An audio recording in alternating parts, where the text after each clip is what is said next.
Ancaman serangan nuklir oleh Rusia menjadi perbincangan hangat di media dan jaringan sosial. Beberapa negara dan analis barat khawatir tentang kemungkinan Rusia menggunakan senjata nuklir dalam perang di Ukraina. Menjawab kekhawatiran itu melansir Newsweek.com, Rusia mengatakan tak akan menyerah terlebih dahulu menggunakan senjata nuklir. Kami memiliki doktrin militer, semuanya tertulis di sana, tidak memberikan interpretasi lain kecuali apa yang ada di sana dalam warna hitam dan putih, kata Wakil Menteri Luar Negeri Rusia Alexander Grozny kepada kantor berita milik negara Rusia RIA Novosti. Di bawah prinsip-prinsip penyebaran militer resmi Rusia, negara tersebut diizinkan untuk menggunakan senjata nuklir ketika dalam kondisi musuh Rusia menggunakan senjata nuklir atau jenis senjata pemusnah massal lainnya di wilayah Rusia dan atau sekutunya. Rusia menerima data yang dapat dipercaya tentang peluncuran rudal balistik yang menyerang wilayahnya atau wilayah sekutu Rusia. Situs pemerintah atau militer penting Rusia diserang oleh musuh dengan cara yang akan melembagakan tindakan respons pasukan nuklir. Negara menghadapi ancaman eksistensial melalui penggunaan senjata konvensional. Salah satu dari 4 kondisi yang didefinisikan dalam doktrin militer Rusia yang mengizinkan penggunaan senjata nuklir oleh Moskow sangat mirip dengan ungkapan yang sebelumnya digunakan Putin untuk menggambarkan permusuhan Barat terhadap Rusia. Ancaman mendasar yang diciptakan oleh politisi Barat yang tidak bertanggung jawab untuk Rusia secara konsisten, kasar dan tidak resmi dari tahun ke tahun dengan memperluas NATO lebih dekat ke Rusia, kata Putin dalam pidatonya kepada bangsa pada 24 Februari. Putin mengatakan perluasan NATO adalah masalah hidup dan mati bagi Rusia. Masalah masa depan sejarah kita sebagai sebuah bangsa, ujarnya. Tidak hanya ancaman nyata bagi kepentingan kita, tetapi juga bagi keberadaan negara kita dan kedaulatannya, sambungnya. Jika itu adalah garis merah untuk melepaskan serangan nuklir yang dinyatakan oleh doktrin militer Rusia, Putin telah mengklaim AS dan sekutu NATO-nya telah melewatinya. Keputusan untuk meluncurkan serangan nuklir pada akhirnya ada dalam kekuasaannya. Melansir kontan.co.id, sebelumnya Presiden Ukraina Volodymyr Zelensky mengatakan kepada CNN, semua negara di dunia harus bersiap untuk kemungkinan Presiden Rusia Vladimir Putin menggunakan senjata nuklir taktis dalam perang di Ukraina. Bukan hanya saya, seluruh dunia, semua negara harus khawatir. Karena itu bukan informasi yang sebenarnya, tetapi bisa jadi kebenaran, kata Zelensky. Kita harus berpikir untuk tidak takut, tetapi bersiaplah. Tapi itu bukan pertanyaan untuk Ukraina, tidak hanya untuk Ukraina, tapi untuk seluruh dunia, tegasnya. Para pejabat AS juga telah memperingatkan tentang kemungkinan Putin jika tersudut bila bisa beralih ke penggunaan senjata nuklir taktis dalam invasi di Ukraina. Direktur Rusia Bill Burns mengatakan pihaknya mengamati dengan sangat seksama atas kemungkinan tersebut sambil menekankan bahwa AS belum melihat tanda-tanda Rusia sedang bersiap untuk mengambil langkah seperti itu.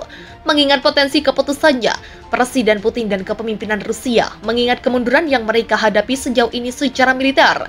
Tidak ada dari kita yang bisa menganggap enteng ancaman yang ditimbulkan oleh potensi penggunaan senjata nuklir taktis atau senjata nuklir hasil rendah, ungkapnya seperti dilansir CNN.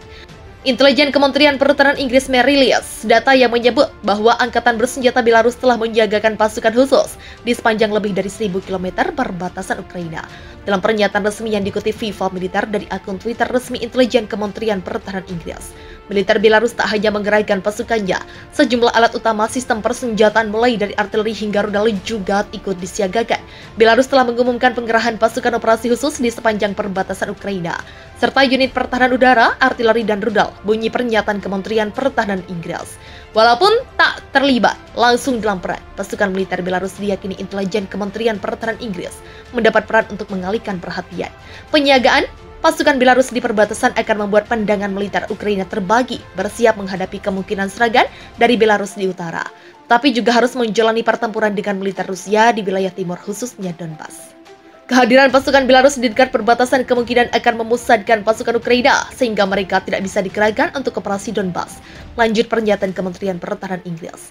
Sejak menggelar invasi dengan tajuk Operasi Militer Khusus pada 24 Februari 2022, Rusia menggunakan Belarus sebagai garis awal pergerakan pasukannya.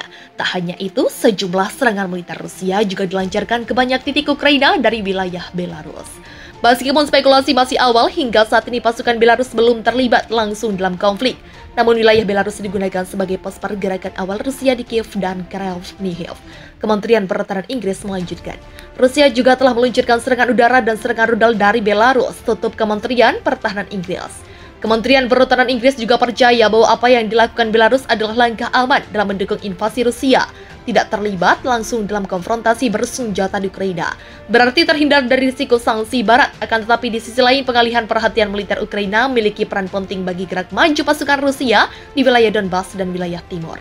Rusia kembali memperkuat sistem pertahanan udaranya dengan mendatangkan senjata canggih. Pejabat pemerintah Rusia menyebut bahwa Moskow merupakan negara yang tak bisa dianggap remeh soal pasar global persenjataan. Senjata pertahanan udara canggih bernama S-500 itu kini sudah tiba di tangan pasukan militer Rusia.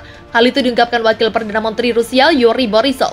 Yuri Borisov mengatakan, sistem rudal anti pesawat S-500 terbaru mulai tiba untuk pasukan Rusia pada Rabu 18 Mei 2022. Ia mengatakan Rusia adalah pemimpin yang tak terbantahkan di pasar senjata global. Dalam hal ini terkait jenis senjata berdasarkan karakteristik teknis. Hari ini pasukan sudah mulai menerima sistem yang sebenarnya menggabungkan fungsi pertahanan udara dan anti-rudal dan ini adalah senjata S-500, kata Borisov. Sementara Rusia juga dilaporkan telah memindahkan rudal yang mampu menembakkan hulu ledak nuklir di dekat perbatasannya dengan Finlandia. Aktivitas itu dilakukan saat Finlandia tengah berupaya bergabung dengan NATO.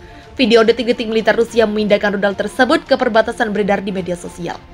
Setidaknya ada 7 sistem rudal balistik yang dalam perjalanan ke kota yang jaraknya berkisar 24 mil dari perbatasan Finlandia. Pemerintah Rusia melalui siaran TV-nya sebelumnya memang sudah menjelaskan bahwa Moskow menggerakkan senjata nuklir ke perbatasan Eropa jika Finlandia atau Swedia mengizinkan pangkalan militer NATO berada di wilayah mereka. Ketika pangkalan NATO muncul di Swedia dan Finlandia, Rusia tidak punya pilihan selain menetralisir ketidakseimbangan dan ancaman baru dengan pengerahkan senjata nuklir taktis, ucapnya. Pemimpin Rusia juga tegas menjelaskan bahwa pihaknya tak segan memberikan konsekuensi besar yang akan memburuk situasi perang di Ukraina.